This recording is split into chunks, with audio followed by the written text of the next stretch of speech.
بسم اللہ الرحمن الرحیم۔ الحمدللہ، آج ہماری تلاوت کا آغاز 8ویں پارے کے دوسرے نصف سے، سورہ اعراف سے۔ اعراف ایک چبوترا، جنت اور جنت جہنم کے درمیان، جن کی نیکیاں اور برائیاں برابر ہوں گی، وہ اس اعراف، اس چبوترے پر ہوں گے، اور کچھ عرصے بعد اللہ اپنا فضل فرمائیں گے اور انہیں جنت میں داخل فرمائیں گے۔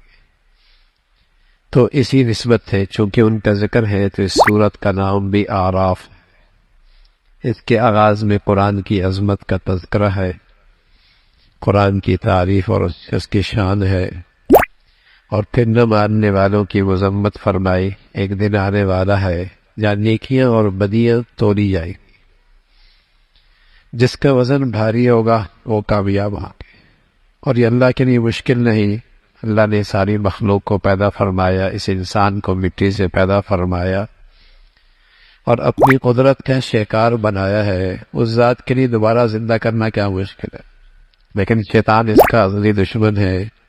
اس نے یہ اعلان کر رکھا ہے کہ میں اسے دائیں بائیں ہر طرف سے گمراہ کروں گا، اور اس کے اندر احسان شناسی نہیں آئے گی، اور اس کی زندگی میں شکر گزاری نہیں آئے گی۔ شیطان نے یہ عہد کر رکھا ہے، اعلان کر رکھا ہے کہ میں انسان پہ مسلط ہوں گا اور اس کے اندر شکر گزاری نہیں آئے۔ اس ذات نے اس انسان پر نعمتوں کی حد کر رکھی ہے۔ کوئی آدمی اسی کا احسان فراموش ہے تو بتائیے نمک حلال تو نہ ہوا نا؟ آپ کے گھر کا نوکر چند دن آپ کے ہاں کام کرے اور کام صحیح نہ کرے اور آپ اس کی خدمت کریں تو آپ اسے کہیں بڑا ناشکرہ ہے، نمک حرام ہے۔ اور جس ذات نے ماہوں سال سے نعمتیں دے رکھی ہیں اور یہ بندہ پھر ان نعمتوں میں اس مولا کو ناراض کرے اور احسان فراموشی کرے تو کتنی بڑی ناشکری ہے۔ تو یہ اس شیطان کا اثر ہے جس نے یہ اعلان کر رکھا ہے۔ پھر اللہ رب العزت نے اس شیطان کی شیطانیت کا تذکرہ فرمایا کہ اس نے تمہارے ابا آدم اور حوا کو بھی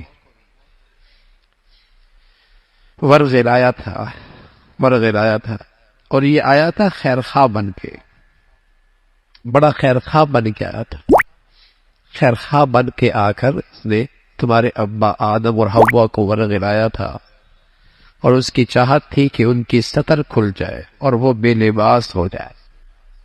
یہ شیطان نے کیا، اور آج شیطانی تہذیب کا اثر بھی یہی ہے۔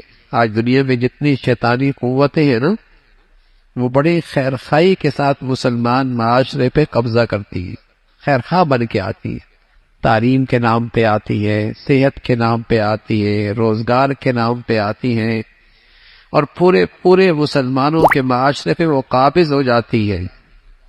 اپنی ثقافت بھی چھوڑ جاتی ہے، اپنی معیشت بھی چھوڑ جاتی ہے، اپنا لامذہب دین بھی اپنا لامذہب پن بھی چھوڑ جاتی ہے، اور پھر اپنے بالا خانوں میں بیٹھ کر اس معاشرے کی دولت بھی دیتے ہیں، سرمایہ بھی دیتے ہیں، صلاحیتی بھی دیتے ہیں، نوجوان بھی دیتے ہیں، اس زمین کا خزانہ بھی دیتے ہیں۔